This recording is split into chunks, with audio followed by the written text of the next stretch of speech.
Εγώ θέλω να σας πω ότι ο σύλλογός μας ιδρύθηκε πριν από 9 χρόνια. Το όνειρό μας ήταν να γίνει μια συγκροτημένη σχολική μονάδα από το νηπιαγωγείο μέχρι και το ΕΚ που είναι σήμερα τα παιδιά μας.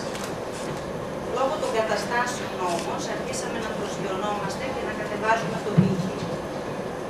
Δυστυχώς αυτή τη στιγμή, εάν γνωρίζετε, το ΕΚ στεγάζεται στο συγκρότημα των σχολείων του Λιβαντηρίου μέσα σε 8 λιώμενες αίθουσες με ένα θερμοκήπιο πάνω σε ένα κουναλάκι όπου αποτρέπει να παρακολουθήσουν το μάθημα της κυπουρικής σχεδόν το 1/3 των παιδιών που έχουν κινητικά προβλήματα.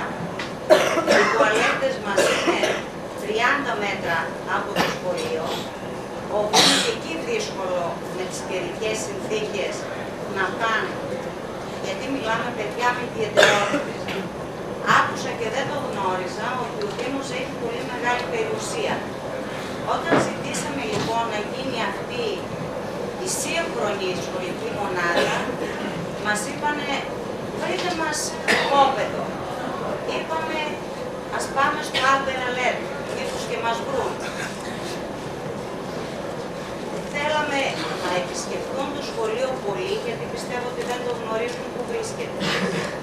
Μιλάμε για παιδιά με ιδιαιτερότητες, που εάν καλλιεργηθούν μπορούν να προσφέρουν πάρα πολλά. Μιλήσατε κύριε Γεωργούλα για εκπαίδευση, μιλήσατε για αθλητισμό στην παιδεία. Συγγνώμη, αλλά δεν σας άκουσα να συμπεριλαμβάνετε μέσα και τα άτομα με ειδικές ανάγκες. Ξέρετε ότι τα παιδιά μας πηγαίνουν στοιχείο για να πάνε κατασκήνωση το καλοκαίρι, ενώ υπάρχουν στην Μυτιλήνη κατασκηνώσεις. Δυστυχώς όμως δεν λειτουργούν.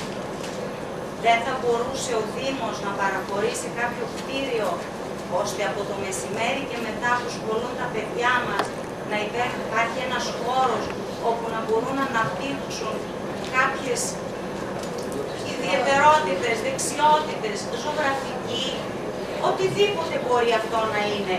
Να υπάρχουν έστω κάποιοι οι οποίοι να μπορούν να ασχοληθούν κάποιες ώρες, να βοηθηθούν ακόμη περισσότερο τα παιδιά. Γιατί δυστυχώς το σχολείο υπολειτουργεί λόγω του ότι δεν υπήρχαν κονδύλια να φέρουν προσωπικό στο σχολείο μας. Δηλαδή, πιστεύω ότι ο Δήμος, εάν θέλει, μπορεί να βοηθήσει πάρα πολύ.